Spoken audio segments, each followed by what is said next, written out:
आप सभी को आप सबके YouTube channel Sanjay online study zone पर स्वागत करता हूँ दोस्तों। यूटेरिया बीएसएससी इंटर लेवल का वॉल्यूम 2 है दोस्तों। इससे पहले मैं आप सभी को यूटेरिया का फर्स्ट बुक पूरा कंप्लीट करवा चुका हूँ। उसमें भी 15 प्रैक्टिस सेट था और इसमें भी 15 प्रैक्टिस सेट है। और इस वॉल्यूम 2 का भी मैं आज लास्ट प्रैक्टिस सेट करवा रहा हूँ, 15 नंबर का प्रैक्टिस सेट। यदि आप लोगों से इससे पहले 1 से लेकर 14 तक के प्रैक्टिस सेट नहीं देखे हैं तो मैं इस वीडियो के डिस्क्रिप्शन बॉक्स में उसका लिंक डाल दूंगा, या आप मेरे प्लेलिस्ट में जा सकते हैं। इस चैनल के प्लेलिस्ट में वहाँ पर आपको सारा वीडियो उपलब्ध मिलेंगे दोस्तों, और उसे जाकर देख लें और अपने जीके जीएस को रिवाइज कर लें। यदि आप लोगों को अच्छा लगता है दोस्तों तो वीडियो को लाइक करें, दोस्तों के ग्रुप में शेयर करें एंड चैनल को सब्सक्राइब करना ना भूलें। चैनल को जरूर से जरूर सब्सक्राइब करें दोस्तों, ज़्यादा से ज़्यादा लोगों के बीच में शेयर करें इस वीडियो को। तो चलिए स्टार्ट करते हैं प्रैक्टिस सेट नंबर 15 को। आज ये लास्ट प्रैक्टिस सेट है। इसके बाद मैं आपको खान सर का प्रैक्टिस बुक का वीडियो में लाने की कोशिश करूंगा, ठीक है दोस्तों। तो आज ये लास्ट है, कल कोशिश करूंगा कि खान सर का प्रैक्टिस बुक का वीडियो मैं अपलोड कर दूं। तो चलिए, कल हो सकता है दोस्तों कि किसी टाइम में भी डाल सकता हूं, लेट हो सकता है कल वीडियो आने में। तो चलिए हम लोग स्टार्ट करते हैं 15 practice set BSSC inter level यूटेरिया का। आज का पहला प्रश्न क्या कहता है इसे हम लोग देखेंगे। आज का पहला प्रश्न है, एमनेस्टी इंटरनेशनल निम्नलिखित में से किससे संबंधित है। यदि इसे देखें दोस्तों, एमनेस्टी इंटरनेशनल है जो किससे संबंधित है, तो ऑप्शन नंबर बी हमारा सही आंसर होगा। मानवाधिकार से संबंधित है एमनेस्टी इंटरनेशनल। किससे? मानवाधिकार। एमनेस्टी इंटरनेशनल के गठन हुआ था 1961 में। गठन कब हुआ था? 1961 में हुआ था एमनेस्टी इंटरनेशनल का। 1961 में गठन हुआ था, ठीक है। इसका गठन कब हुआ था? 1961 में। यदि आपसे पूछ लिया जाए प्रश्न तो क्या बताइए? 1961 में। और इसका यदि मुख्यालय आपसे पूछा जाए एमनेस्टी इंटरनेशनल का कहाँ है, तो लंदन में है। इसका मुख्यालय लंदन में है, ठीक है दोस्तों। तो ऑप्शन नंबर बी हमारा सही आंसर है। सेकंड प्रश्न पे चलते हैं। इसमें दिया गया है, याकोहामा रणनीति निम्नलिखित में से किससे संबंधित है। याकोहामा रणनीति यदि देखें तो वो किससे संबंधित है? आपदा प्रबंधन संबंधित है याकोहामा रणनीति। ऑप्शन नंबर सी हमारा सही आंसर किससे है? आपदा प्रबंधन संबंधित याकोहामा रणनीति। आपदा प्रबंधन का संबंध विश्व कॉन्फ्रेंस में विश्व में आने वाले विभिन्न आपदाओं को निपटाने के लिए कुछ ठोस कदम उठाने की रणनीति के लिए ये बैठक बुलाई गई थी, और इस बैठक का आयोजन वर्ष 1994 में किया गया था दोस्तों। आपदा प्रबंधन के लिए याकोहामा जो रणनीति हुआ था, कहाँ हुआ था? ये जापान के याकोहामा में हुआ था। इस रणनीति को वर्ष 1994 में आयोजित किया गया था, जापान के याकोहामा नगर में। कब किया गया था? 1994 में। आपदा प्रबंधन से संबंधित है, तो ऑप्शन नंबर सी हमारा सही आंसर है। आगे क्यों चलते हैं दोस्तों, थर्ड नंबर प्रश्न में, बीज बचाओ आंदोलन का संबंध किस राज्य से है। तो बीज बचाओ आंदोलन का संबंध कौन से राज्य से है? तो इसका आंसर क्या होगा? ऑप्शन नंबर बी उत्तराखंड राज्य है बीज बचाओ आंदोलन। बीज बचाओ आंदोलन उत्तराखंड राज्य है, ठीक है। ऑप्शन नंबर बी हमारा सही आंसर है। नेक्स्ट क्वेश्चन चलते हैं दोस्तों, फोर्थ नंबर प्रश्न की ओर। अंतर्राष्ट्रीय मुद्रा कोष की स्थापना कब हुई थी? यदि हम देखें अंतर्राष्ट्रीय मुद्रा कोष की स्थापना, तो यह हुआ था वर्ष 1944 ईस्वी में। अंतर्राष्ट्रीय मुद्रा कोष की स्थापना वर्ष 1944 ईस्वी में हुआ था। ऑप्शन नंबर डी हमारा सही आंसर है। अंतर्राष्ट्रीय मुद्रा कोष की स्थापना कब हुआ था? आईएमएफ के वर्ष 1944 में हुआ था। यदि आपसे वर्ष 1945 में किसका गठन हुआ था दोस्तों? तो वर्ष 1945 में अंतर्राष्ट्रीय संयुक्त राष्ट्र संघ की स्थापना, यूएनओ की स्थापना कब होता? तो 1945 में होता संयुक्त राष्ट्र संघ की स्थापना, यूएनओ की स्थापना 1945 में। और अंतर्राष्ट्रीय न्यायालय की स्थापना भी 1945 में होता दोस्तों। अंतर्राष्ट्रीय न्यायालय की स्थापना 1945 में। गुटनिरपेक्ष आंदोलन की स्थापना 1961 में हुआ था। सार्क की स्थापना 1985 में हुआ था। तो कुछ इंपॉर्टेंट चीज मैंने आपको बता दिया दोस्तों। तो मेरा आंसर क्या है? ऑप्शन नंबर डी हमारा सही आंसर है। 1944 ईस्वी में अंतर्राष्ट्रीय मुद्रा कोष की स्थापना हुई थी। अंतर्राष्ट्रीय मुद्रा कोष की स्थापना 1944 ईस्वी में हुई थी, ठीक है। ऑप्शन नंबर डी हमारा सही आंसर है। आगे क्यों चलते हैं दोस्तों, 5 नंबर प्रश्न की ओर। ओनली 5 नंबर प्रश्न को चलते हैं। इसमें दिया गया है, ज्ञानपीठ पुरस्कार पाने वाले प्रथम भारतीय महिला कौन थी? तो ज्ञानपीठ पुरस्कार पाने वाली प्रथम भारतीय महिला आशापूर्णा देवी थी। ऑप्शन नंबर ए हमारा सही आंसर है। आशापूर्णा देवी ज्ञानपीठ पुरस्कार प्राप्त करने वाली पहली महिला थी। वर्ष 1976 में ज्ञानपीठ पुरस्कार जीतने वाली पहली महिला बनी थी आशापूर्णा देवी। ऑप्शन नंबर ए हमारा सही आंसर है। और प्रथम ज्ञानपीठ पुरस्कार 1965 में जी शंकर क्रूप को मलयालम भाषा के लिए प्रदान किया गया था। किस भाषा के लिए? तो मलयालम भाषा के लिए। और ये जो आशापूर्णा देवी को ज्ञानपीठ पुरस्कार दिया गया था 1976 में, वो बंगाली भाषा में साहित्य के लिए दिया गया था आशापूर्णा देवी को। तो ऑप्शन नंबर ए हमारा सही आंसर है। नेक्स्ट चलते हैं दोस्तों, इसमें 6 नंबर प्रश्न दिया गया है, मुद्रा अवमूल्यन का परिणाम होता है। तो मुद्रा अवमूल्यन का परिणाम क्या होता है, क्यों, किसके कारण होता है मुद्रा अवमूल्यन? तो मुद्रा अवमूल्यन का परिणाम है, यदि मुद्रा का अवमूल्यन कर दिया जाए तो उसका रिजल्ट क्या निकलेगा, ये प्रश्न पूछा है। तो उसका रिजल्ट निकलेगा निर्यात में वृद्धि भुगतान संतुलन में सुधार, इसलिए मुद्रा अवमूल्यन किया जाता है ताकि निर्यात जो हो वो वृद्धि हो जाए और आयात में कमी हो और भुगतान संतुलन में सुधार हो। तो ऑप्शन नंबर बी हमारा सही आंसर है। आगे की ओर चलते हैं दोस्तों, 7 नंबर प्रश्न की ओर। सर्व शिक्षा अभियान के तहत केंद्र सरकार और राज्य सरकार के मध्य वित्तीय व्यवस्थाओं को किस अनुपात में विभाजित किया गया है? तो केंद्र सरकार और राज्य सरकार के मध्य वित्तीय जो व्यवस्था है 60:40 के रूप में रेशियो में बांटा गया है। 60:40 के अनुपात में बांटा गया है। ऑप्शन नंबर ए हमारा सही आंसर होगा। ऑप्शन नंबर ए सही आंसर होगा। जबकि वही पूर्वोत्तर राज्यों में सर्व शिक्षा अभियान का जो रेशियो है 90:10 है। 90% केंद्र सरकार देगी और 10% वहाँ की राज्य सरकार देगी। सर्व शिक्षा अभियान के तहत जो भी खर्च आएगी वहाँ पर यदि पर्वतीय क्षेत्रों में देखें, पूर्वी क्षेत्रों में देखें तो वहाँ पर 90-10 है पूर्वोत्तर राज्यों में, और जबकि सामान्य राज्यों में जैसे बिहार, उत्तर प्रदेश, इन राज्यों में यदि देखें तो वहाँ पर 60:40 है, यानी 60% केंद्र सरकार देगी और 40% राज्य सरकार देगी। तो ऑप्शन नंबर ए हमारा सही आंसर है। नेक्स्ट पे चलते हैं दोस्तों, 8 नंबर प्रश्न की ओर। न्यूनतम समर्थक मूल्य की घोषणा कब की जाती है? तो न्यूनतम समर्थक मूल्य की घोषणा फसल की बुआई से पहले ही कर दिया जाता है। ऑप्शन नंबर ए हमारा सही आंसर है। जब फसल की बुआई होने वाली होती है या फसल की बुआई होने से पहले ही उस फसल का न्यूनतम समर्थन मूल्य की घोषणा कर दी जाती है। ऑप्शन नंबर ए हमारा सही आंसर है। ऑप्शन नंबर ए सही आंसर है। नेक्स्ट पे चलते हैं दोस्तों, इसमें दिया गया है 9 में बैंकिंग लोकपाल योजना की शुरुआत कब की गई? तो बैंकिंग लोकपाल योजना की शुरुआत कब की गई थी? तो बैंकिंग लोकपाल योजना की शुरुआत वर्ष 1995 में की गई थी। ऑप्शन नंबर सी हमारा सही आंसर है। वर्ष 1995 में बैंकिंग लोकपाल योजना की शुरुआत की गई थी। ऑप्शन नंबर सी हमारा सही आंसर है, जून 1995 में। ठीक है, ऑप्शन नंबर सी। नेक्स्ट प्रश्न चलते हैं दोस्तों, 10 नंबर प्रश्न में। भारतीय उच्चायुक्त के पद का किस अधिनियम से सृजन हुआ है? तो भारतीय उच्चायुक्त के जो पद है वो किस अधिनियम से सृजित हुआ है? यदि इसे देखें तो भारतीय उच्चायुक्त का पद है जो भारत सरकार अधिनियम 1919 के द्वारा सृजित हुए हैं। ऑप्शन नंबर बी हमारा सही आंसर है। भारत सरकार अधिनियम 1919 के द्वारा सृजित हुए हैं। ऑप्शन नंबर बी सही आंसर है, जिसे हम लोग मॉन्टेग्यू चेम्सफोर्ड के नाम से भी जाना जाता है, जिसे मॉन्टेग्यू चेम्सफोर्ड सुधार के नाम से भी जाना जाता है। ऑप्शन नंबर बी सही आंसर है। और इसी में मॉन्टेग्यू चेम्सफोर्ड में ही प्रांतों में द्वैध शासन प्रथा प्रारंभ की गई थी। मॉन्टेग्यू चेम्सफोर्ड अधिनियम के में ही प्रांतों में द्वैध शासन प्रथा शुरू की गई थी। ऑप्शन नंबर बी सही आंसर है।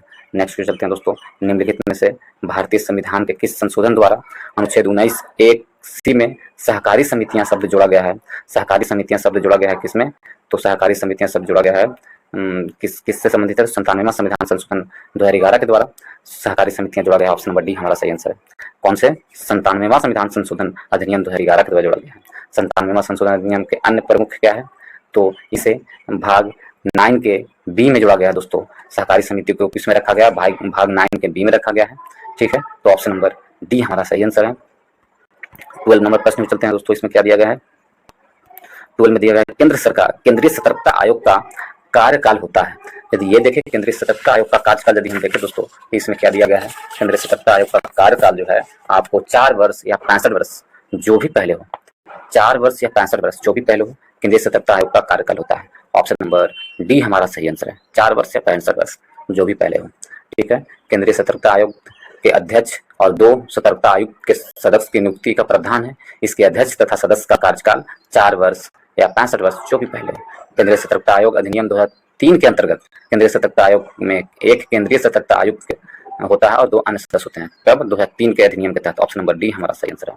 नेक्स्ट पे चलते हैं दोस्तों। इसी प्रकार दोस्तों यदि आप भारतीय संविधान पढ़ना चाहते हैं तो आपको हमारे इस चैनल के प्लेलिस्ट में जाना होगा। वहाँ पर आपका घटना चक्र बुक से पूरा प्रीवियस ईयर बुक कंप्लीट में करवा चुका हूँ। वो भारतीय संविधान के नाम से प्लेलिस्ट शामिल है। आप वहाँ पर जाकर विजिट कर सकते हैं और वॉच कर सकते हैं दोस्तों। काफ़ी महत्वपूर्ण प्रश्न उसमें मैं ऐड किया हूँ और मुझे विश्वास है यदि आप उसे देखते हैं तो आपके जो आने वाले एग्जाम में या आप जो प्रैक्टिस सेट बनाते हैं उसमें आपको काफ़ी लाभ मिलेगा दोस्तों। और कम से कम 5 से 10 नंबर बढ़ने की पूरी से पूरी संभावना है। आप उसी तरह भारतीय इतिहास का भी वीडियो देख सकते हैं। पूरा भारतीय इतिहास का वीडियो मैं अपलोड कर चुका हूँ, वो भी घटना चक्र बुक से है और वो भी चैप्टर वाइज वीडियो है दोस्तों। भारतीय इतिहास में तीनों इतिहास को मैं अलग अलग प्लेलिस्ट बना दिया हूँ, उसे भी देख सकते हैं और अपनी तैयारी को और मजबूत बना सकते हैं दोस्तों। और यदि आप लोगों को अच्छा लगता है तो वीडियो को लाइक करें दोस्तों ग्रुप में शेयर करें एंड चैनल को सब्सक्राइब करना ना भूलें। ज़्यादा से ज़्यादा लोगों के ग्रुप में शेयर करें दोस्तों। जहाँ भी आपका ग्रुप है सभी ग्रुप में शेयर करें और चैनल को सब्सक्राइब कर लें ताकि जितना आप शेयर करेंगे अधिक लोगों के पास ये वीडियो पहुँचेगी और अधिक लोग इसका लाभ उठा सकेंगे। और अधिक से अधिक लोग इस चैनल को सब्सक्राइब करें ताकि मुझे भी मोटिवेशन मिल सके और मैं और अच्छा वीडियो ला सकूं दोस्तों। तो चलिए इसके साथ ही नेक्स्ट प्रश्न पे चलते हैं दोस्तों। 30 नंबर प्रश्न, निम्नलिखित में से कौन से मूल अधिकार हैं जो भारतीय नागरिकों के प्राप्त है? केवल भारतीय नागरिकों को प्राप्त है। कौन सा मूल अधिकार है? तो वो मूल अधिकार है भारत नागरिक को प्राप्त है अनुच्छेद 15, 16, 19, 29, 30। ये जो पांच अनुच्छेद है 15, 16, 19, 29, 30 केवल और केवल भारतीय लोगों को प्राप्त है। बस ऑप्शन नंबर सी हमारा सही आंसर है। अनुच्छेद 15, 16, 19, 29, 30 ये पांचों अनुच्छेद है केवल भारतीयों का है और बाहरी लोगों को ये प्राप्त नहीं है। तो ऑप्शन नंबर सी हमारा सही आंसर है। अनुच्छेद 15 में है धर्म, मूल वंश, जाति, लिंग या जन्म के स्थान पर या आधार पर विभेद का निषेध दिया हुआ अनुच्छेद 15 में। अनुच्छेद 16 में लोक नियोजन में अवसर की समानता अनुच्छेद 16 में दिया गया है दोस्तों। अनुच्छेद 19 में वाक स्वतंत्रता आदि का विषय अनुच्छेद 19 में दिया गया है और अनुच्छेद 29 में अल्पसंख्यक वर्गों के हितों का संरक्षण अनुच्छेद 29 में दिया गया है, 29 में दिया गया है, 29 और 30 में दिया गया है। ठीक है, तो इस तरह से ऑप्शन नंबर सी हमारा सही आंसर होगा। 15, 16, 19, 29, 30 इस तरह से आप याद रखें दोस्तों, एक सुर में याद रखें तो याद रहेगा कि कौन केवल भारतीयों के लिए है और कौन तो केवल 5 ही तो याद करना है जो केवल भारतीयों के लिए ही लागू होता है ये अनुच्छेद। तो 15, 16, 19, 29, 30 ऐसे याद रखिएगा तो याद रहेगा। तो ऑप्शन नंबर सी हमारा सही आंसर है। नेक्स्ट क्वेश्चन चलते हैं 40 नंबर प्रश्न की ओर। केंद्र सरकार में उच्चतम नागरिक सेवा अधिकारी कौन होता है? तो केंद्र सरकार में उच्चतम नागरिक जो सेवा अधिकारी होता है वो कौन है? तो उच्चतम नागरिक सेवा वो अधिकारी होता है वो मंत्रिमंडल सचिव। ऑप्शन नंबर बी हमारा सही आंसर है। मंत्रिमंडलीय सचिव होता है जो उच्चतम नागरिक सेवा अधिकारी होता है केंद्र सरकार में। ऑप्शन नंबर बी हमारा सही आंसर है। ऑप्शन नंबर बी सही आंसर है। भारत सरकार में सबसे उच्च पद का सिविलियन अधिकारी मंत्रिमंडलीय सचिव होता है। यह मंत्रिमंडलीय सचिवालय का प्रमुख होता है, साथ ही देश का वरिष्ठ लोक सेवा होते हैं। ऑप्शन नंबर बी हमारा सही आंसर है। नेक्स्ट चलते हैं दोस्तों 50 नंबर प्रश्न में। इसमें दिया गया किस संविधान संशोधन के अंतर्गत राष्ट्रीय आपात स्थिति लागू करने के लिए आंतरिक अशांति के स्थान पर सशस्त्र विद्रोह का आधार रखा गया है? तो आंतरिक अशांति के आधार पर सशस्त्र विद्रोह का आधार किसमें रखा गया है? तो 44वां संविधान संशोधन 1978 के द्वारा रखा गया। ऑप्शन नंबर ए हमारा सही आंसर है। 44वां संविधान संशोधन 1978 के तहत आंतरिक अशांति के स्थान पर सशस्त्र विद्रोह का आधार रखा गया है। ऑप्शन नंबर ए सही आंसर है। ऑप्शन नंबर ए सही आंसर है। नेक्स्ट क्वेश्चन चलते हैं दोस्तों। नेक्स्ट में दिया गया है 60 नंबर में भारतीय संविधान सभी राज्यों के लिए उच्च न्यायालय की व्यवस्था होगी संविधान के किस अनुच्छेद में वर्णित है? तो सभी राज्यों के लिए उच्च न्यायालय की व्यवस्था होगी संविधान के अनुच्छेद किस में वर्णित है? अनुच्छेद 214 है। भारतीय संविधान के अनुच्छेद 214 में 14 के अनुसार सभी राज्यों के लिए एक उच्च न्यायालय की व्यवस्था होगी। ऑप्शन नंबर बी हमारा सही आंसर होगा। ऑप्शन नंबर बी में कहा गया है अनुच्छेद 214 के तहत सभी राज्यों के लिए उच्च न्यायालय की व्यवस्था होगी। ऑप्शन नंबर बी सही आंसर है। नेक्स्ट पे चलते हैं दोस्तों। नेक्स्ट में दिया गया है 70 नंबर प्रश्न की ओर। 70 में दिया गया है गंगा की सहायक नदियां जो नीचे वर्णित है इनमें से कौन सी नदी उत्तर की ओर प्रवाहित होती है? गंगा की सहायक नदियां जो उत्तर की ओर प्रवाहित होती है, उत्तर की ओर प्रवाहित होती है, न कि उत्तर की ओर से प्रवाहित होती है। इन 4 नदियां हैं, 5 नदियां, 4 नदियों में से कौन सी नदी है जो उत्तर की ओर प्रवाहित होती है, न कि इधर की ओर प्रवाहित होती है? ऐसे उत्तर की ओर प्रवाहित हो रही है और उत्तर की ओर से प्रवाहित हो रही तो ये होगा, ठीक है, यानी दक्षिण की ओर प्रवाहित हो रही है। तो कौन सी नदियां हमसे पूछा जा रहा है कि उत्तर की ओर प्रवाहित हो रही है गंगा में? तो ऑप्शन नंबर सी सोन नदी है जो उत्तर की ओर प्रवाहित हो रही है, दक्षिण से उत्तर की ओर प्रवाहित हो रही है। ऑप्शन नंबर सी हमारा सही आंसर है। ठीक है, नेक्स्ट पे चलते हैं दोस्तों। और इसका मिलान कहाँ होता है? तो पटना के निकट होता है, गंगा नदी में जाकर मिल जाती है सोन नदी। तो ऑप्शन नंबर सी हमारा सही आंसर है। 80 नंबर प्रश्न पे चलते हैं। नेशनल रिमोट सेंसिंग एजेंसी कहाँ स्थित है? नेशनल रिमोट सेंसिंग एजेंसी यदि देखें तो कहाँ स्थित है? हैदराबाद में स्थित है। ऑप्शन नंबर बी हमारा सही आंसर है। हैदराबाद में national remote sensing sensor NRSC, जिसे पहले नेशनल रिमोट सेंसिंग एजेंसी के रूप में जाना जाता है, कहाँ स्थित है? हैदराबाद में। ऑप्शन नंबर बी हमारा सही आंसर है। नेक्स्ट पे चलते हैं दोस्तों। इसमें दिया गया है 19 में म्यांमार के साथ भारत के कितने राज्यों की साझी सीमा है? तो म्यांमार के साथ भारत के कितने राज्यों की साझी सीमा है? तो म्यांमार के साथ भारत के 4 राज्यों की साझी सीमा है। ऑप्शन नंबर सी हमारा सही आंसर है। भारत के कितने राज्य के? तो 4 राज्यों का। म्यांमार के साथ भारत के कितने राज्य? तो 4 राज्य। ऑप्शन नंबर सी हमारा सही आंसर है। नेक्स्ट पे चलते हैं दोस्तों। वो कौन कौन सा राज्य है इसे भी तो बता सकते हैं। कौन कौन सा राज्य? 4 राज्य है। देखिए आप ऊपर से आ जाइए, ये आपका नॉर्थ ईस्ट हो गया, टूटा फूटा मैं बना दिया हूं दोस्तों।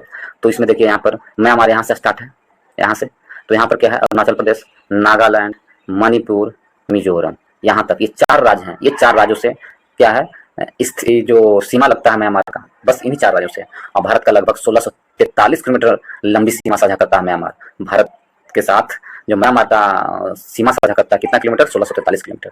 तो ऑप्शन नंबर बी सी हमारा सही आंसर। कितने राज्यों का? 4 राज्यों का। नेक्स्ट प्रश्न चलते हैं दोस्तों। इसमें क्या दिया गया है, तो मैच दिया गया है। निम्नलिखित में कौन सुमेलित है? देखिए सिप किला, पर्वत दर्रा दिया हुआ है, सिप किला, बॉमडिला, नाथुला, जोजिला। यदि इसे देखें सिप किला कहाँ है, तो सिप किला, इसमें कौन सही है और कौन गलत है? तो हमसे पूछा कौन सही नहीं है, कौन नहीं सुमेलित है सही, तो इसे देखेंगे सिप किला दर्रा। सिप किला दर्रा यदि देखें तो हिमाचल प्रदेश में है, बिल्कुल सही है दोस्तों। सिप किला हिमाचल प्रदेश में बिल्कुल सही है 100%। बॉमडिला अरुणाचल प्रदेश में, ये भी सही है, ये भी सही मिलान है। नाथुला दर्रा मेघालय में, ये गलत है दोस्तों। नाथुला दर्रा मेघालय में नहीं है, नाथुला दर्रा सिक्किम में स्थित है। ऑप्शन नंबर, हमसे पूछा कौन सही नहीं है, तो ऑप्शन नंबर सी सही नहीं है। नाथुला दर्रा कहाँ, सिक्किम में, न कि मेघालय में, तो ऑप्शन नंबर सी गलत है, इस पर ऑप्शन नंबर सी सही है। जोजिला दर्रा जम्मू कश्मीर में, ये भी सही है। तो हमसे पूछा कौन गलत है, ऑप्शन नंबर सी गलत है, इस प्रकार ऑप्शन नंबर सी हमारा सही आंसर है। नेक्स्ट चलते हैं दोस्तों 21 नंबर प्रश्न की ओर। 21 में कहा गया निम्नलिखित में से कौन सी एक नदी पश्चिम की ओर बहने वाली नदी नहीं है? तो पश्चिम की ओर बहने वाली नदी नहीं कौन है, पश्चिम की ओर नहीं बहती है, कौन सी नदी है, इधर की ओर नहीं बहती है, बाकी पूरब की ओर बहती है, वो पूछा गया हमसे। तो पश्चिम की ओर नहीं बहने वाली नदी कौन है, वो ताम्रपानी नदी है। कौन, ताम्रपानी नदी है जो पश्चिम की ओर बहने वाली नदी नहीं है। ये नदी अरब सागर में की ओर जाकर गिरती है तथा डेल्टा के बजाय एस्चुरी निर्माण करती है। नर्मदा, ताप्ती, माही, लूनी, पंबा, पेरियार, भरतपुजा आदि नदियां हैं जो पश्चिम की ओर बहती है। ये सब नदियां क्या है, पश्चिम की ओर बहती है, और पश्चिम की ओर बहने वाली नदी अरब सागर में अपनी पानी गिराती है, वहां एस्चुरी बनाती है, न कि डेल्टा बनाती है। तो क्या बनाती है, एस्चुरी बनाती है। तो पश्चिम की ओर बहने वाली नदियों का नाम बता दिया हमने कौन कौन है। तो मुख्य रूप से यदि आपसे प्रश्न पूछा जाता है ज्यादा से ज्यादा नर्मदा, ताप्ती, माही, लूनी, ये 3-4 नदियों के बारे में पूछा जाता है। लेकिन प्रश्न टेढ़ा पूछे तो पंबा, पेरियार, भरतपुजा, ये भी सब है तो पश्चिम की ओर बहने वाली नदियां हैं। जबकि ताम्र पानी है जो बंगाल की खाड़ी में अपनी पानी गिराती है। तो ऑप्शन नंबर डी हमारा सही आंसर है, ये पूरब की ओर बहने वाली नदियां हैं। नेक्स्ट चलते हैं दोस्तों, इसमें दिया गया है, नेक्स्ट यदि देखें तो निम्नलिखित कथनों में से कौन सही नहीं है। तो इन 4 कथन दिए हुए, इसमें से कौन सही नहीं है वो देखना। इसमें कहा गया काली मिट्टी की स्थानीय भाषा में रेगुर कहा जाता है, बिल्कुल सही है। टेप्स के अनुसार रेगुर मिट्टी अनिवार्य रूप से एक परिपक्व मिट्टी होती है, ये भी सही है। काली मिट्टी में आर्द्रता धारण करने की उच्च क्षमता होती है, ये भी सही है। काली मिट्टी हिमालय क्षेत्र में पाई जाती है, ये गलत है दोस्तों। काली मिट्टी हिमालय क्षेत्र में जरूरी नहीं है कि हिमालय क्षेत्र में पाई जाती है। तो ऑप्शन नंबर डी हमारा सही आंसर है। कह रहा कौन सा सही नहीं है, तो ऑप्शन नंबर डी सही नहीं है, ऑप्शन नंबर डी सही नहीं है। अपितु यह मुख्यतः जो काली मिट्टी है मुख्यतः कहाँ पाई जाती है, महाराष्ट्र में, कर्नाटक में, गुजरात में, मध्य प्रदेश में पाई जाती है काली मिट्टी। ठीक है, तो ऑप्शन नंबर डी हमारा सही आंसर है। नेक्स्ट चलते हैं दोस्तों 23 नंबर प्रश्न में। 23 में दिया गया है भारत के निम्नलिखित में से किस राज्य में सर्वाधिक वन आच्छादित क्षेत्र है। तो कौन से राज्य में सबसे अधिक वन आच्छादित क्षेत्र है, तो भारत के मध्य प्रदेश राज्य में सबसे अधिक, क्षेत्रफल के अनुसार, प्रतिशत के अनुसार नहीं, क्षेत्रफल के अनुसार सबसे अधिक किसके पास है, तो मध्य प्रदेश वन आच्छादित क्षेत्र है। सबसे अधिक 77,493 वर्ग किलोमीटर में जो मध्य प्रदेश का क्षेत्र आता है वो वन आच्छादित है। ISFR 2021 के अनुसार सर्वाधिक वन क्षेत्र वाला राज्य कौन है, तो पहले मध्य प्रदेश है, उसके बाद अरुणाचल प्रदेश है, उसके बाद छत्तीसगढ़ है, उसके बाद उड़ीसा है, उसके बाद महाराष्ट्र है। तो पहले स्थान पर कौन है, तो मध्य प्रदेश है। ऑप्शन नंबर यदि देखें आंसर तो ऑप्शन नंबर क्या होगा, ऑप्शन नंबर सी हमारा सही आंसर है। 24 नंबर प्रश्न में चलते हैं दोस्तों। परमाणु में कक्षाओं के भरने का क्रम नियंत्रित होता है। तो परमाणु में कक्षाओं को भरने का क्रम कौन से नियम से होता है, तो अपबाव सिद्धांत से होता है। ऑप्शन नंबर ए हमारा सही आंसर है। अपबाव सिद्धांत से परमाणु में कक्षा का हम लोग भरने का काम करते हैं, ऑप्शन नंबर ए सही आंसर है। नेक्स्ट चलते हैं दोस्तों 25 में। पीतल इनमें से किसका मिश्रण है, तो पीतल है जो इनमें से किसका मिश्रण है, पीतल जो है 30% जस्ता और 70% तांबा इसमें होता है। तो ऑप्शन नंबर बी हमारा सही आंसर है। पीतल में 30% जस्ता होता है और 70% तांबा होता है, ऑप्शन नंबर बी सही आंसर है। ठीक है दोस्तों, नेक्स्ट क्वेश्चन चलते हैं। इसमें दिया गया 26 नंबर प्रश्न केवल, जल अपघटन में ऊर्जा किस रूप में उत्पन्न होती है। जल अपघटन में जो ऊर्जा होती है किस रूप में उत्पन्न होती है, तो उष्मा के रूप में उत्पन्न होती है। ऑप्शन नंबर बी हमारा सही आंसर है। ऑप्शन नंबर बी सही आंसर है। जल अपघटन में ऊर्जा उष्मा के रूप में होती है, ऑप्शन नंबर बी सही है। नेक्स्ट प्रश्न चलते हैं दोस्तों। यदि नेक्स्ट में चलें, इसमें दिया गया 27 नंबर प्रश्न में। 27 में देखें तो 27 नंबर प्रश्न में दिया हुआ है, खीरे को काट कर यदि नमक डाला जाता है तो निम्नलिखित में से किसके कारण पानी निकलता है। तो खीरे को काटते हैं और उसमें नमक डालते हैं तो प्रासरण विधि के द्वारा पानी निकलता है, ऑप्शन नंबर सी हमारा सही आंसर है। प्रासरण विधि के द्वारा पानी निकलता है। नेक्स्ट चलते हैं दोस्तों 1 नंबर प्रश्न में, ऑक्सीजन के बाद सबसे अधिक उपलब्ध कौन सा मूल तत्व है। तो ऑक्सीजन के बाद सबसे अधिक उपलब्ध तत्व कौन है, सिलिकॉन है, ऑप्शन नंबर ए हमारा सही आंसर है। ऑक्सीजन के बाद सबसे अधिक सिलिकॉन है मूल तत्व। इसकी खोज 1824 में जे बेर्जिलियस द्वारा की गई थी। यह लैटिन भाषा का सिलिकस शब्द से बना है। सिलिकॉन चिप का प्रयोग कंप्यूटर में सेमीकंडक्टर के रूप में किया जाता है दोस्तों। तो ऑप्शन नंबर ऑक्सीजन के बाद सबसे अधिक क्या है, तो सिलिकॉन है। ऑप्शन नंबर ए हमारा सही आंसर है। आगे की ओर चलते हैं दोस्तों 29 नंबर प्रश्न की ओर। 29 में देखें, पारे का साधारणतः तापमापी यंत्रों में उपयोग किया जाता है क्योंकि इसकी विशेषता है। पारे की साधारणतः तापमापी यंत्रों में प्रयोग किया जाता है, इसकी विशेषता क्या है, तो इसकी विशेषता है क्या, तो उच्च ऊष्मीय उच्च ऊष्मीय प्रसार। ऑप्शन नंबर सी हमारा सही आंसर है। उच्च ऊष्मीय प्रसार के कारण तारे को तापमापी यंत्रों के रूप में उपयोग किया जाता है। ऑप्शन नंबर सी हमारा सही आंसर है। नेक्स्ट चलते हैं दोस्तों 30 नंबर प्रश्न की ओर। 30 नंबर प्रश्न में दिया है, निम्नलिखित में से निम्नलिखित कथनों पर विचार करें, ठीक है। और कठोर जल उपयुक्त नहीं है, तो कहाँ कहाँ कठोर जल का उपयोग नहीं किया जाता है। कठोर जल का उपयोग पीने के लिए उपयोग नहीं किया जाता है, साबुन से कपड़े धोने के लिए उपयोग नहीं किया जाता है, बॉयलर में प्रयोग के लिए नहीं किया जाता है, और फसल की सिंचाई के लिए नहीं किया जाता है। तो कहाँ कहाँ नहीं किया जाता कठोर जल का उपयोग, तो 1 2 3 4 सबका सभी जगह कठोर जल का उपयोग नहीं किया था। ऑप्शन नंबर डी हमारा सही आंसर है। नेक्स्ट चलते हैं दोस्तों 31 नंबर प्रश्न की ओर। वनस्पति तेल से वनस्पति घी बनाने में प्रयुक्त होने वाली गैस है, तो वनस्पति तेल से वनस्पति घी बनाने वाले प्रयुक्त होने वाली तेल कौन है, हाइड्रोजन है। हाइड्रोजनीकरण के द्वारा वनस्पति तेल से वनस्पति घी बनाई जाती है। ऑप्शन नंबर ए हमारा सही आंसर है दोस्तों। नेक्स्ट चलते हैं 32 नंबर प्रश्न में। इसमें दिया निम्नलिखित में से कौन सी एक वायुमंडल में अस्थायी गैस है, तो वायुमंडल में अस्थायी गैस के बारे में दिया गया है, तो इसे देखें हम, तो वायुमंडल में अस्थायी गैस कौन है, ऑप्शन नंबर ए सही आंसर है, हाइड्रोजनीकरण। ऑप्शन नंबर ए सही आंसर है। नेक्स्ट चलते हैं दोस्तों। नेक्स्ट में दिया गया है 32 नंबर प्रश्न को, निम्नलिखित में से कौन सी एक वायुमंडल में अस्थायी गैस है, तो वायुमंडल में अस्थायी गैस कौन सा है दोस्तों, ये प्रश्न पूछा है। तो नाइट्रोजन है जो वायुमंडल में अस्थायी गैस है। ऑप्शन नंबर सी सही आंसर है। नाइट्रोजन वायुमंडल में अस्थायी गैस है। ऑप्शन नंबर सी सही आंसर है। नेक्स्ट चलते हैं दोस्तों 33 नंबर प्रश्न की ओर। इसे हम लोग देखेंगे। इसमें दिया गया फूलों के अध्ययन को कहते हैं, क्या कहते हैं फूलों के अध्ययन को, तो फूलों के अध्ययन को एंथोलॉजी कहते हैं दोस्तों। ऑप्शन नंबर बी सही आंसर है। क्या कहते हैं, एंथोलॉजी फूलों के अध्ययन को कहा जाता है। ऑप्शन नंबर बी सही आंसर है। यदि आपसे पूछ ले फ्रेनोलॉजी किसके अध्ययन को कहते हैं, तो फ्रेनोलॉजी है जो मस्तिष्क के विभिन्न भागों की क्रियाशीलता तथा विक्षिप्तता का अध्ययन कहलाता है, फ्रेनोलॉजी, ठीक है। और एग्रो एस्ट्रोलॉजी किसे कहते हैं, तो एग्रो एस्ट्रोलॉजी घास से संबंधित अध्ययन को एग्रो एस्ट्रोलॉजी कहते हैं। घास से संबंधित अध्ययन को एग्रो एस्ट्रोलॉजी कहते हैं। और पॉलिनोलॉजी किसे कहते हैं, तो विभिन्न प्रकार के परागकणों का अध्ययन को पॉलिनोलॉजी कहते हैं। परागकणों के अध्ययन कहते हैं पॉलिनोलॉजी। ऑप्शन नंबर बी हमारा सही आंसर है। एंथोलॉजी फूलों के अध्ययन को कहते हैं। 34 नंबर प्रश्न की ओर। अधिकांश कीट श्वसन कैसे करते हैं, तो अधिकांश कीट हैं जो किस प्रकार श्वसन करते हैं, यदि इसे देखें दोस्तों, तो अधिकांश कीट है जो वात तंत्र के द्वारा श्वसन करते हैं। ऑप्शन नंबर डी हमारा सही आंसर है। ऑप्शन नंबर डी सही है। अधिकांश कीट है जो वात तंत्र के द्वारा श्वसन करता है। ऑप्शन नंबर डी सही आंसर है। नेक्स्ट चलते हैं दोस्तों 35 नंबर प्रश्न की ओर। 35 में दिया गया पौधों के कौन से भाग से हल्दी प्राप्त होता है, तो पौधों के कौन से भाग से हल्दी प्राप्त होता है, तो तना से हल्दी प्राप्त होता है। ऑप्शन नंबर बी सही आंसर है। तना से हल्दी प्राप्त होता है। ऑप्शन नंबर बी सही आंसर है। पौधों के तना के भाग से हल्दी प्राप्त होता है। नेक्स्ट चलते हैं 36 में। पादप कोशिका जंतु कोशिका से किस प्रकार भिन्न होती है, तो पादप कोशिका है जो जंतु कोशिका से किस प्रकार भिन्न है, तो कोशिका भित्ति के द्वारा भिन्न होती है। पादप कोशिका में कोशिका भित्ति होती है, जबकि जंतु कोशिका में कोशिका भित्ति नहीं होती है। इस प्रकार ऑप्शन नंबर बी हमारा सही आंसर है। नेक्स्ट चलते हैं दोस्तों 37 नंबर प्रश्न में। जीवों में अनुवांशिक लक्षण संतान में ले जाए जाते हैं, तो जीवों में जो अनुवांशिक लक्षण है संतान में ले जाए जाते हैं किसके द्वारा, तो क्रोमोसोम के द्वारा जीवों में अनुवांशिक लक्षण संतान के द्वारा लिए जाते हैं। ऑप्शन नंबर बी हमारा सही आंसर है। क्रोमोसोम के द्वारा। ऑप्शन नंबर बी सही आंसर है। नेक्स्ट चलते हैं दोस्तों। इसमें दिया गया 38 नंबर प्रश्न में कौन से परिवर्तन में एंजाइम ट्रिप्सिन उत्प्रेरक का कार्य करता है, तो ट्रिप्सिन उत्प्रेरक का कार्य करता है एंजाइम कौन से परिवर्तन के द्वारा, तो एंजाइम है जो प्रोटीन को अमीनो अम्ल में परिवर्तन के लिए ट्रिप्सिन एंजाइम के रूप में काम करता है। ऑप्शन नंबर सी हमारा सही आंसर है। प्रोटीन को अमीनो अम्ल में परिवर्तन के लिए। नेक्स्ट चलते हैं दोस्तों। निम्नलिखित खनिजों का पर विचार कीजिए। इसमें दिया कैल्शियम, लोहा, सोडियम।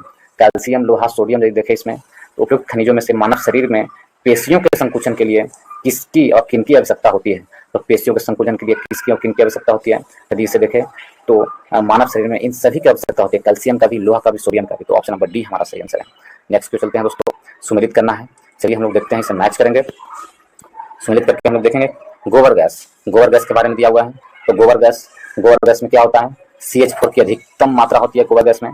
कोल गैस का सूत्र क्या होता है, तो C2 plus CH4 plus CO, ये क्या होगा, कोल गैस का सूत्र हो गया। कोल गैस का होता है C2 plus CH4 plus CO coal gas का सूत्र हो गया। प्रोड्यूसर गैस देखें तो प्रोड्यूसर गैस का होता है CO plus N2, producer gas का होता है CO प्लस N2, और वाटर गैस का होता है CO plus H2, water gas का होता है CO प्लस H2। तो इस पर मैच करें 3-4-2-1, 3-4-2-1, ऑप्शन नंबर 3-4-2-1 किसमें है? 3-4-2-1, ऑप्शन नंबर ए हमारा सही आंसर है, ऑप्शन नंबर ए सही आंसर है। नेक्स्ट पे चलते हैं दोस्तों, इसमें दिया गया है 41 नंबर प्रश्न में, निम्नलिखित में से किसकी उपस्थिति के कारण दूध में मिठास आ जाती है? दूध में किसकी उपस्थिति के कारण मिठास आ जाती है? इसका आंसर बताइए आप लोग, इसका क्या होगा? तो ऑप्शन नंबर बी हमारा सही आंसर होगा। दूध में मिठास लैक्टोज के कारण आती है। आप लोग भी इसे प्रैक्टिस करते जाए दोस्तों, आप लोग भी आंसर इसका बनाते जाए और लोग देखें कि मेरा कितना सही होता है। इसको आप अपना परख सकते हैं दोस्तों। आप लोग यदि बना चुके हैं तो फिर से इसे टिक करते जाएं, इससे आपको याद ज़्यादा से ज़्यादा होगा। तो उस तरह से करते जाएं दोस्तों, ज़्यादा बेहतर होगा। चलिए 42 नंबर प्रश्न को देखते हैं। पौधों द्वारा ली गई विकिरण ऊर्जा निम्न परिणाम देती है। तो पौधों द्वारा ली गई जो विकिरण ऊर्जा है क्या परिणाम देती है? तो इसका आंसर क्या होगा? यदि इसे देखें तो पौधों द्वारा जो ली गई विकिरण ऊर्जा होता है जल का प्रकाश अपघटन करता है। ऑप्शन नंबर ए हमारा सही आंसर इसका होगा। 43 में दाब की इकाई क्या होता है? यदि दाब की इकाई हम देखें तो दाब की इकाई होता है न्यूटन पर वर्ग मीटर, न्यूटन पर वर्ग मीटर होता है। ऑप्शन नंबर ए हमारा सही आंसर है, दाब की इकाई, ऑप्शन नंबर ए सही आंसर है। सेकंड 44 नंबर प्रश्न पे चलते हैं। रमन प्रभाव का प्रकाश की उन किरणों से संबंध है जो आर पार जाती है। तो रमन प्रभाव है उन किरणों से संबंधित जो आर पार कहाँ जाती है? तो रमन प्रभाव प्रकाश के उन किरणों से संबंधित है जो सभी पारदर्शी माध्यम के आर पार जाती है। ऑप्शन नंबर डी हमारा सही आंसर है। नेक्स्ट पे चलते हैं दोस्तों। रात के समय में खुले आकाश में तारों के टिमटिमाने को किससे समझा जा सकता है? तो किस कारण से तारा रात के समय में टिमटिमाता है, यह प्रश्न पूछा है। तो प्रकाश के अपवर्तन के कारण तारा रात में टिमटिमाते हैं, ऑप्शन नंबर ए सही आंसर है। नेक्स्ट पे चलते हैं दोस्तों 46 नंबर प्रश्न की ओर। 46 में यदि देखें तो 46 में दिया गया है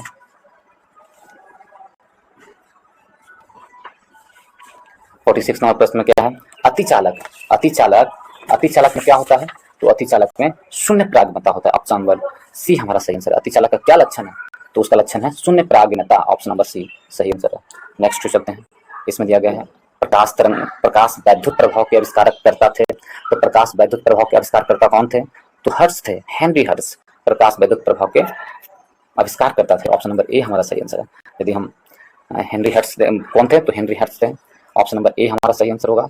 नेक्स्ट चलते हैं दोस्तों 48 नंबर प्रश्न में निम्नलिखित में से कौन सुमेलित नहीं है? कौन सुमेलित नहीं, यह प्रश्न पूछा गया है। तो एक है एनीमोमीटर, तो वायु की चाल, ए मीटर मीटर जिसको बोलते हैं, विद्युत धारा, टेक्योमीटर दबांतर, और पायरोमीटर उच्चता। तो कौन इसमें सम्मिलित नहीं है? तो टैक्योमीटर है, तो दबांतर का उपयोग नहीं होता है, टैक्योमीटर का उपयोग होता है किसके लिए? तो दूरी एवं लंबवत के उन्नयन दिशाओं को त्वरित मापन के लिए मापन हेतु डिजाइन किया जाता है टैक्योमीटर के द्वारा। तो ऑप्शन नंबर सी गलत है दोस्तों, ऑप्शन नंबर सी गलत है। सही है एनीमोमीटर वायु चाल से, मीटर विद्युत धारा से, और पायरोमीटर उच्च ताप से, ये सब सही है। तो ऑप्शन नंबर सी हमारा गलत है। नेक्स्ट चलते हैं 49 नंबर प्रश्न की ओर। मध्य पाषाणिक प्रसंग में पशुपालन के प्रमाण जहाँ मिले हैं यह स्थान है। तो पशुपालन का प्रमाण कहाँ से मिले हैं दोस्तों? तो पशुपालन का प्रमाण जो है मध्य पाषाणिक काल में कहाँ से मिले हैं? आदमगढ़ से मिले हैं, ऑप्शन नंबर सी हमारा सही आंसर है। आदमगढ़ से पशुपालन का प्रमाण मिले हैं। सबसे प्राचीन प्रमाण आदमगढ़ से प्राप्त हुए हैं। आदमगढ़ मध्य प्रदेश तथा राजस्थान के बगौर जिले में, मध्य प्रदेश और राजस्थान के बगौर जिले में उन्नत अवस्था में मौजूद थी। ठीक है, तो ऑप्शन नंबर क्या होगा? ऑप्शन नंबर सी हमारा सही आंसर है। नेक्स्ट चलते हैं दोस्तों, ऐतिहासिक स्रोत के रूप में उपलब्ध विश्व प्रसिद्ध कंधार के अभिलेख की लिपि क्या है? तो कंधार के अभिलेख की लिपि कौन सा था? तो ऐतिहासिक स्रोतों में कंधार के अभिलेख की लिपि थी यूनानी और अरमाइक लिपि, ऑप्शन नंबर डी हमारा सही आंसर है, यूनानी लिपि और अरमाइक लिपि। नेक्स्ट चलते हैं 51 नंबर में, हड़प्पा सभ्यता के निम्नलिखित में से कौन सा स्थल सिंध क्षेत्र में अवस्थित है? तो हड़प्पा सभ्यता में कौन सा स्थल है जो सिंध में है? तो सिंध में कौन सा स्थल है? देखिए मोहनजोदड़ो और चनहुदड़ो सिंध प्रांत में स्थित है, ऑप्शन नंबर बी हमारा सही आंसर है। मोहनजोदड़ो और चनहुदड़ो सिंध प्रांत में स्थित है। ठीक है, ऑप्शन नंबर बी सही आंसर है। हड़प्पा सभ्यता में पाकिस्तान के पंजाब प्रांत में रावी नदी के तट पर स्थित है। हड़प्पा कहाँ है? तो पाकिस्तान के पंजाब प्रांत में रावी नदी के तट पर स्थित है। चनहुदड़ो व मोहनजोदड़ो से 140 मीटर के उत्तर है। सुरपुर दुप्ता है जो भारत के गुजरात में स्थित है, ये भी हड़प्पाई स्थल है। तो ऑप्शन नंबर बी हमारा सही आंसर। आगे क्यों चलते हैं दोस्तों 52 में निम्नलिखित में से कौन कनिष्क के समकालीन कौन थे? तो कनिष्क के समकालीन कौन कौन विद्यमान थे? तो कनिष्क के समकालीन आपको नागार्जुन, अश्वघोष और वसुमित्र, ये तीनों थे, नागार्जुन, अश्वघोष और वसुमित्र, ऑप्शन नंबर बी हमारा सही आंसर होगा। ऑप्शन नंबर बी सही है। नागार्जुन, अश्वघोष और वसुमित्र। अश्वघोष यदि देखें तो कनिष्क के राज कवि थे अश्वघोष। चतुर्थ बौद्ध संगीति की अध्यक्षता किसने किया था? तो वसुमित्र ने किया था चतुर्थ बौद्ध संगीति की अध्यक्षता, और अश्वघोष उपाध्यक्ष थे। ठीक है, वसुमित्र ने अध्यक्षता किया था।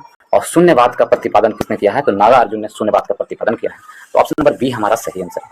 नेक्स्ट चलते हैं 53 नंबर प्रश्न की ओर। संस्कृत का महान कवि और नाटककार राजशेखर किस प्रतिहार शासक के दरबार में रहता था? तो राजशेखर थे किस प्रतिहार शासक के दरबार में रहता था?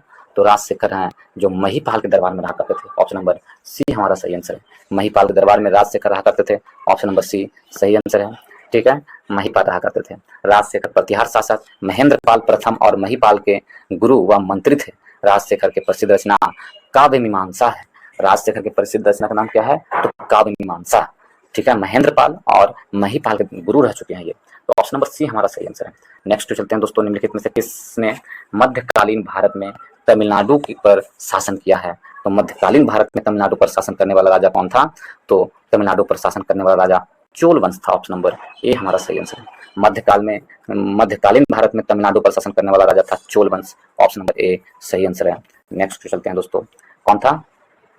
सॉरी, चालुक्य मार दिए हैं दोस्तों, चोल वंश कह रहा हूं लेकिन चालुक्य आंसर दिया। ऑप्शन नंबर डी सही आंसर है। ऑप्शन नंबर डी सही आंसर है। मध्यकालीन भारत में तमिलनाडु पर शासन करने वाला चोल वंश है। बोल रहा हूं चोल वंश लेकिन आंसर लगा रहा हूं चालुक्य। तो ऑप्शन नंबर डी हमारा सही आंसर। नेक्स्ट चलते हैं दोस्तों, इसमें दिया गया 55 नंबर प्रश्न की ओर। 55 में है अरीज मुमालिक। अरीज मुमालिक क्या है? इसमें सुमेलित नहीं है। कौन नहीं सुमेलित है? तो अरीज मुमालिक ये क्या है? अरीज मुमालिक तो देखें, तो अरीज मुमालिक एक सैन्य प्रधान को होता है। तो ये सही सुमेलित है। ये सही सुमेलित है।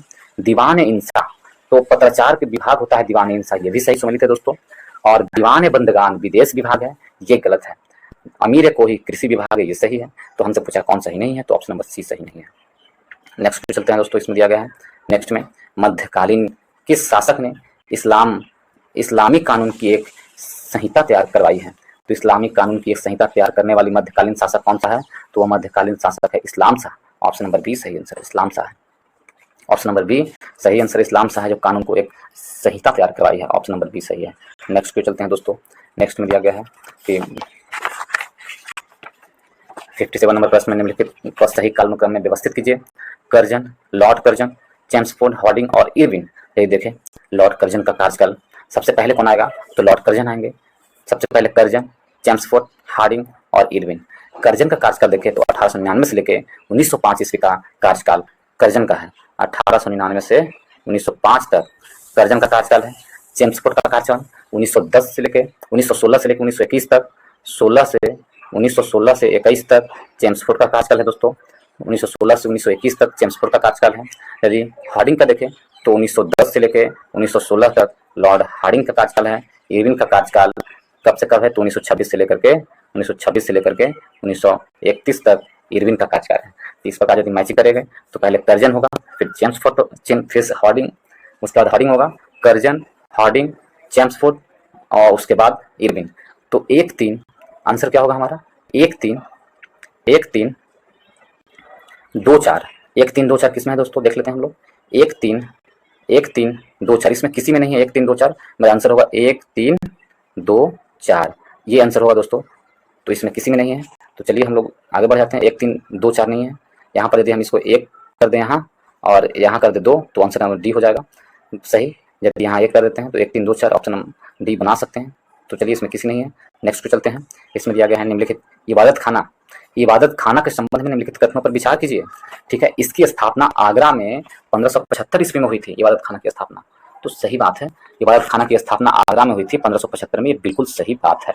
तो ऑप्शन नंबर सी, ऑप्शन कथन 1 सही है। इबादत खाना की स्थापना आगरा में हुई थी 1575 ईस्वी में। यह लाल किले में स्थित है दोस्तों, ये तो बिल्कुल गलत है। इबादत खाना लाल किले में नहीं है। जब बताया जा रहा है कि आगरा में है तो लाल किले में नहीं है। इसका शाब्दिक अर्थ होता है प्रार्थना कक्ष, ये भी सही है। तो 1 और 3 सही है। इस प्रकार ऑप्शन नंबर बी सही है, 1 और 3 सही है। नेक्स्ट चलते हैं दोस्तों, इसमें दिया गया अखिल भारतीय ट्रेड यूनियन कांग्रेस का गठन किस वर्ष किया गया? तो अखिल भारतीय ट्रेड यूनियन कांग्रेस का गठन जो है वर्ष किस वर्ष किया गया? तो वर्ष 1920 में अखिल भारतीय ट्रेड यूनियन कांग्रेस का स्थापना हुआ। ऑप्शन नंबर बी सही आंसर है। कब हुआ? 1920 में हुआ। 1920 में जोड़ी गई दोस्तों। ऑप्शन नंबर बी हमारा सही आंसर है। ऑप्शन नंबर बी सही आंसर है। नेक्स्ट चलते हैं दोस्तों। यदि आप लोग दोस्तों इसी प्रकार जीके जीएस पढ़ना चाहते हैं, प्रैक्टिस करना चाहते हैं, और भी पब्लिकेशन के बुक का जो प्रैक्टिस सेट दिया गया है, जैसे इरुटेरिया का प्रैक्टिस बुक और रुक्मणी प्रकाशन का प्रैक्टिस बुक, क्रॉन पब्लिकेशन का प्रैक्टिस बुक, यदि आप लोग पढ़ना चाहते हैं तो मेरे चैनल के प्लेलिस्ट पे जाइए।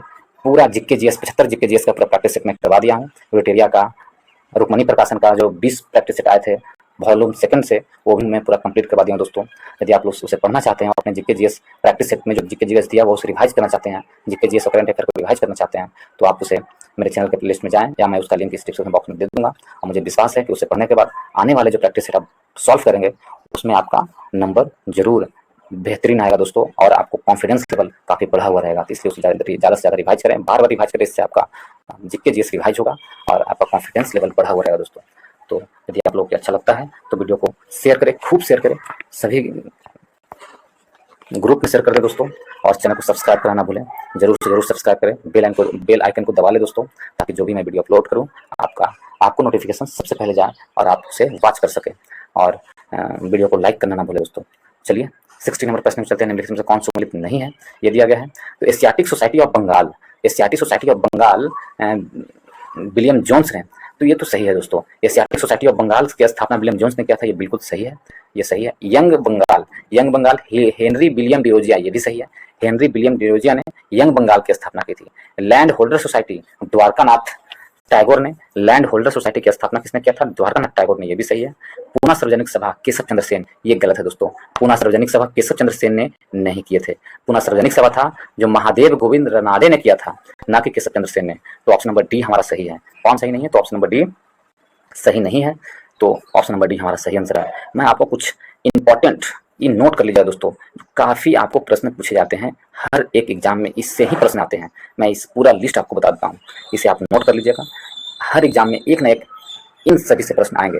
जैसे पूना सार्वजनिक सभा किसने शुरू किया है? तो पूना सार्वजनिक सभा महादेव गोविंद रनाडे ने शुरू किए हैं। भारतीय सुधार संघ केशव चंद्र सेन ने भारतीय सुधार संघ की स्थापना किए हैं। ठीक है, संस्थापक कौन है? केशव चंद्र सेन। आत्मीय सभा के संस्थापक कौन है? तो राजा राम मोहन राय आत्मीय सभा के संस्थापक है। सोशल सर्विस लीग के संस्थापक कौन है? तो श्री नारायण मल्हार जोशी हैं, सोशल सर्विस लीग के संस्थापक हैं। ब्रह्म समाज के संस्थापक कौन है? तो राजा राम मोहन राय ब्रह्म समाज के संस्थापक हैं। नौजवान सभा के संस्थापक भगत सिंह है, नौजवान सभा के संस्थापक। शारदा सदन के संस्थापक कौन है? पंडित रमाबाई शारदा सदन के संस्थापक है। मुस्लिम लीग के संस्थापक कौन है? आगा खां एवं सलीमुल्लाह खां हैं, जो मुस्लिम लीग के संस्थापक हैं। मुस्लिम लीग के संस्थापक आगा खां और सलीमुल्लाह खां हैं। ठीक है। हिंदू महासभा के संस्थापक कौन है? मदन मोहन मालवीय हैं, जो हिंदू महासभा का संस्थापक है, मदन मोहन मालवीय। ठीक है। और विमेंस इंडिया एसोसिएशन के संस्थापक कौन है? एनी बेसेंट हैं, जो विमेंस इंडिया एसोसिएशन के संस्थापक है। रामकृष्ण मिशन के संस्थापक स्वामी विवेकानंद हैं, रामकृष्ण मिशन के संस्थापक। और प्रार्थना समाज के संस्थापक आत्माराम पंडुरंग है, प्रार्थना समाज के संस्थापक। और विश्व भारती के संस्थापक कौन है? तो रविंद्रनाथ टैगोर विश्व भारती के संस्थापक है। तो इस प्रकार ऑप्शन नंबर डी हमारा सही आंसर होगा। पूना सार्वजनिक सभा केशव चंद्र सेन ना होके महादेव गोविंद रनाडे। जो भी मैं ये लिस्ट बताया हूँ दोस्तों, काफी महत्वपूर्ण है, इसे याद कर लीजिएगा। नेक्स्ट पे चलते हैं 61 नंबर प्रश्न की ओर हम लोग देखते हैं। इसमें दिया गया है सर्वाधिक जैव विविधता कहाँ पाई जाती है? सबसे अधिक जैव विविधता यदि हम देखें तो उष्णकटिबंधीय वर्षा वन में पाई जाती है सबसे अधिक जैव विविधता। ऑप्शन नंबर ए हमारा सही आंसर है, उष्णकटिबंधीय वर्षा वन में। नेक्स्ट पे चलते हैं दोस्तों, स्वपोषी जीवों की कार्बन और ऊर्जा की आवश्यकताएं किसके द्वारा पूरी होती है? स्वपोषी ऊर्जा में जो कार्बन ऊर्जा की आवश्यकता किसमें होती है? प्रकाश संश्लेषण में। ऑप्शन नंबर ए हमारा सही आंसर है, प्रकाश संश्लेषण के द्वारा की जाती है। 63 में सर्वाधिक अस्थायी परिस्थितिकी तंत्र निम्नलिखित में से कौन है? तो सबसे अधिक अस्थायी परिस्थितिकी तंत्र देखें दोस्तों, तो वो कौन है? सबसे अधिक अस्थायी परिस्थितिकी तंत्र महासागर है। सबसे अधिक अस्थायी परिस्थितिकी तंत्र कौन है? तो महासागर। ऑप्शन नंबर सी सही आंसर है, ऑप्शन नंबर सी सही आंसर है। आगे क्यों चलते हैं दोस्तों, यदि इसमें देखो 64 नंबर प्रश्न में मानव गतिविधियां से परिवर्तित पर्यावरण कहलाता है। तो मानव गतिविधियों से परिवर्तित पर्यावरण क्या कहलाएगा? तो मानव गतिविधियों से परिवर्तित पर्यावरण है जो एंथ्रोपोजेनिक पर्यावरण कहलाता है। ऑप्शन नंबर बी हमारा सही आंसर है, एंथ्रोपोजेनिक पर्यावरण मानव गतिविधियों से परिवर्तित पर्यावरण कहलाता है। ऑप्शन नंबर बी सही आंसर है। नेक्स्ट क्वेश्चन चलते हैं दोस्तों 65 में, निम्नलिखित में से कौन सा देश अफ्रीकी महाद्वीप में अवस्थित नहीं है? तो अफ्रीकी महाद्वीप में अवस्थित कौन सा देश नहीं है? गुयाना है जो अफ्रीकी महाद्वीप में अवस्थित नहीं है। ऑप्शन नंबर बी हमारा सही आंसर है। गुयाना कहाँ स्थित है? अफ्रीकी महादेश में नहीं स्थित है, यह दक्षिण अफ्रीका में स्थित, दक्षिण अमेरिका में स्थित है गुयाना। गुयाना कहाँ है? दक्षिण अमेरिका में महाद्वीप में एक करीबाई द्वीप के समूह के अंतर्गत आता है और गुयाना की राजधानी जॉर्ज टाउन है दोस्तों। तो ऑप्शन नंबर 20 सही आंसर है। गुयाना है जो अफ्रीकी महादेश में नहीं है, जबकि गैबॉन, गिनी और गिनी बिसाऊ ये सब कहाँ है? अफ्रीका में है। नेक्स्ट चलते हैं 66 में, मार्च 2024 में कौन सा देश नाटो का 32वां आधिकारिक सदस्य है? नाटो का 32वां आधिकारिक सदस्य कौन है? यदि इसे देखें तो नाटो का 32वां आधिकारिक सदस्य स्वीडन है। ऑप्शन नंबर ए हमारा सही आंसर है। स्वीडन है जो नाटो का 32वां आधिकारिक सदस्य है। नेक्स्ट चलते हैं दोस्तों, इसमें दिया गया है मार्च 2024 में किस राज्य में विधवा पुनर्विवाह प्रोत्साहन योजना शुरू की गई है? तो मार्च 2024 में विधवा पुनर्विवाह अधिनियम किस राज्य में शुरू किया गया है? तो झारखंड में शुरू किया गया। ऑप्शन नंबर 20 सही आंसर है। विधवा पुनर्विवाह अधिनियम झारखंड में एक प्रोत्साहन योजना शुरू किया गया है। ऑप्शन नंबर बी सही आंसर है। इसके तहत विधवाओं को 2 लाख रुपए की वित्तीय सहायता दी जाती है। पुनर्विवाह करने के लिए कितना? 2 लाख रुपए का वित्तीय सहायता प्रदान की जाती है। तो ऑप्शन नंबर बी सही आंसर है। नेक्स्ट पे चलते हैं दोस्तों, चंद्रयान थर्ड रोवर पर लगे लेजर प्रेरित ब्रेक डाउन स्पेक्ट्रोस्कोपी उपकरण का उद्देश्य क्या है? तो स्पेक्ट्रोस्कोपी उपकरण का उद्देश्य क्या है? तो इसका उद्देश्य है, क्या इसका उद्देश्य है? तो तीव्र लेजर पल्स का उपयोग करके चंद्र मिट्टी की संरचना का विश्लेषण करना, इसका उपयोग है। ऑप्शन नंबर सी हमारा सही आंसर है। नेक्स्ट पे चलते हैं दोस्तों, made in India from independence to emergency पुस्तक के लेखक कौन है? Made in India from independence to emergency पुस्तक के लेखक कौन है? इसका आंसर क्या होगा आप लोग बताइए। तो इसका आंसर होगा option number C Amitabh Kant. Option number C हमारा सही आंसर है। नेक्स्ट पे चलते हैं 70 नंबर प्रश्न में, भारत सरकार द्वारा अक्टूबर 2023 में इजराइल हमास युद्ध क्षेत्र से नागरिकों के स्वदेश लाने के लिए कौन सा अभियान शुरू की गई थी? नागरिकों को स्वदेश लाने के लिए अभियान ऑपरेशन अजय शुरू किया गया था। ऑप्शन नंबर ए हमारा सही आंसर है। ऑपरेशन अजय शुरू की गई थी दोस्तों। ऑप्शन नंबर ए सही आंसर है। ऑपरेशन अजय शुरू किया गया था। इजराइल और हमास में जो युद्ध छिड़ा हुआ था उसमें से भारतीय नागरिकों को स्वदेश में सुरक्षित लाने के लिए ऑपरेशन अजय की शुरुआत की गई थी। ठीक है, ऑपरेशन अजय की शुरुआत। यदि आपसे पूछ ले ऑपरेशन करुणा कब चलाया गया था? तो ऑपरेशन करुणा है भारतीय नौसेना द्वारा चक्रवात मोर्चा से प्रभावित जो म्यांमार की सहायता के लिए किया गया था ऑपरेशन करुणा। अब चक्रवात जो मोर्चा आया था उससे प्रभावित लोगों को बचाने के लिए ऑपरेशन करुणा चलाया गया था। ऑपरेशन दोस्त कब चलाया गया था? तो भारत सरकार द्वारा भूकंप प्रभावित तुर्की और सीरिया के मदद के लिए वायुसेना का C-17 ग्लोब मास्टर विमान द्वारा चलाया गया था। ये ऑपरेशन दोस्त यानी वायुसेना के द्वारा चलाया गया था ऑपरेशन दोस्त। कहाँ? तुर्की और सीरिया में जो भूकंप आए थे उसमें लोगों को मदद करने के लिए। तो ऑपरेशन सतर्क कहाँ चलाया गया था दोस्तों? तो रेलवे सुरक्षा बल द्वारा ट्रेनों में अवैध तंबाकू और अवैध शराब की तस्करी को रोकने के लिए ऑपरेशन क्या सतर्क चलाया जाता है? ऑप्शन नंबर ए हमारा इसमें सही है। ऑप्शन नंबर ए क्या ऑपरेशन अजय चलाया गया था हमास और इजराइल में युद्ध में नागरिकों को बचाने के लिए? ऑप्शन नंबर ए सही है। नेक्स्ट चलते हैं दोस्तों 71 नंबर प्रश्न में, बंगस वैली महोत्सव 2023 किस राज्य या केंद्र शासित प्रदेश में मनाया गया है? तो बंगस वैली त्योहार है जो जम्मू एंड कश्मीर में मनाया गया। ऑप्शन नंबर ए हमारा सही आंसर है। बंगस वैली जम्मू कश्मीर के कुपवाड़ा जिले में मनाया गया बंगस वैली त्योहार। ठीक है, यदि हम देखें इसमें उड़ीसा में राजा कृषि महोत्सव मनाया जाता है। उड़ीसा में रज पर्व कहाँ? उड़ीसा में मनाया जाता है। ठीक है, हेमिस महोत्सव आपको लद्दाख में मनाया जाता है दोस्तों। भूमचू महोत्सव आपको कहाँ मनाया जाता है? सिक्किम में मनाया जाता है। एंथ्यूरियम महोत्सव मिजोरम में मनाया जाता है। तो ये कुछ प्रमुख महोत्सव थे। तो ऑप्शन नंबर ए हमारा सही आंसर है। नेक्स्ट चलते हैं 72 नंबर, वर्ष 2023 के चिकित्सा के क्षेत्र में नोबेल पुरस्कार किसे प्रदान किया गया था? तो वर्ष 2023 में चिकित्सा के क्षेत्र में नोबेल पुरस्कार कैटालिन कोरिको को दिया गया था। ऑप्शन नंबर डी हमारा सही आंसर है। कैटालिन कोरिको को वर्ष 2023 में चिकित्सा के क्षेत्र का नोबेल पुरस्कार दिया गया था। ऑप्शन नंबर डी सही आंसर है। कैटालिन कोरिको, ऑप्शन नंबर डी सही है। ठीक है दोस्तों, यदि हम आप लोगों को पूरा नोबेल पुरस्कार का विजेता का नाम बता दें तो शांति के क्षेत्र में किसे दिया गया था नोबेल पुरस्कार? तो नरगिस मोहम्मदी को शांति के क्षेत्र में दिया गया था नोबेल पुरस्कार, नरगिस मोहम्मदी को। और उसके बाद आपको ओलाफ फांस को, जो जॉन फास है, जॉन फास से भी याद ना रख सकते हैं। साहित्य के क्षेत्र में इन्हें दिया गया था। नॉर्वे के रहने वाले हैं जॉन फास। क्या है? साहित्य के क्षेत्र में इनकी अनकही आवाज को बताने के लिए इन्हें दिया गया था जॉन फास को साहित्य के क्षेत्र में। भौतिकी के क्षेत्र में किसे दिया गया है? पियरे अगास्टिन को और फ्रेक कास्ट को हंगरी के और एनी एल हुइलियर को फ्रांस के, ये 3 व्यक्ति को भौतिक के क्षेत्र में दिया गया था। चिकित्सा के क्षेत्र में कैटालिन कोरिको को दिया गया था। चिकित्सा के क्षेत्र में कैटालिन कोरिको और बिस्मैन के द्वारा दिया गया था। ये 2 लोगों को दिया गया था चिकित्सा के क्षेत्र में, तो हमसे पूछा चिकित्सा के क्षेत्र में, तो एक में दिया हुआ कैटरीन कॉरी को, ऑप्शन नंबर डी हमारा सही आंसर है। नेक्स्ट चलते हैं दोस्तों, इसमें दिया गया है नेक्स्ट में 72 से 73 नंबर की ओर देखते हैं हम लोग। हाल ही में इंडस एक्स शिखर सम्मेलन का आयोजन कहाँ किया गया है? इंडस एक्स शिखर सम्मेलन का आयोजन दिल्ली में किया गया, ऑप्शन नंबर ए हमारा सही आंसर। कहाँ आयोजन किया गया है? दिल्ली में, दिल्ली में किया गया है। नेक्स्ट प्रश्न चलते हैं दोस्तों, प्रवासी भारतीय पक्षियों के लिए कॉप 14 की मेजबानी कौन करेगी? तो प्रवासी भारतीय पक्षी के लिए कॉप 14 की मेजबानी उज्बेकिस्तान द्वारा किया जाएगा, ऑप्शन नंबर ए हमारा, ऑप्शन नंबर डी हमारा सही आंसर है। कॉप 14 का मेजबानी कौन करेगा? तो उज्बेकिस्तान। कॉप 14 क्या है? तो प्रवासी भारतीयों के लिए, प्रवासी पक्षियों के लिए दिया गया है, ऑप्शन नंबर डी हमारा सही आंसर है। कॉप 14 उज्बेकिस्तान में किया जाएगा। उज्बेकिस्तान की राजधानी यदि आपसे पूछे तो कहाँ है? तो ताशकंद है दोस्तों, उज्बेकिस्तान की राजधानी ताशकंद है।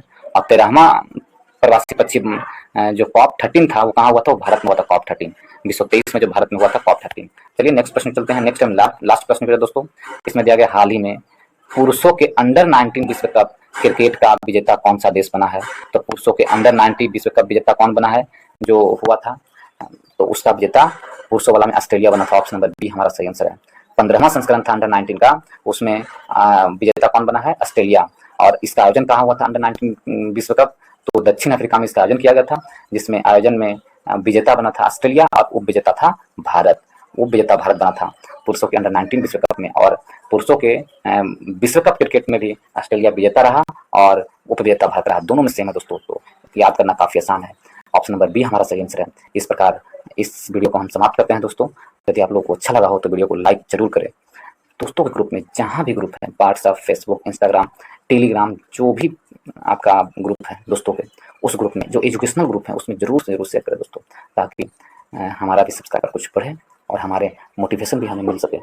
तो ज़्यादा से ज़्यादा लोगों के पास वीडियो भी पहुँच सके दोस्तों, इसे ज़्यादा से ज़्यादा लोगों के पास शेयर करें और आप लोग चैनल को सब्सक्राइब करना ना भूलें।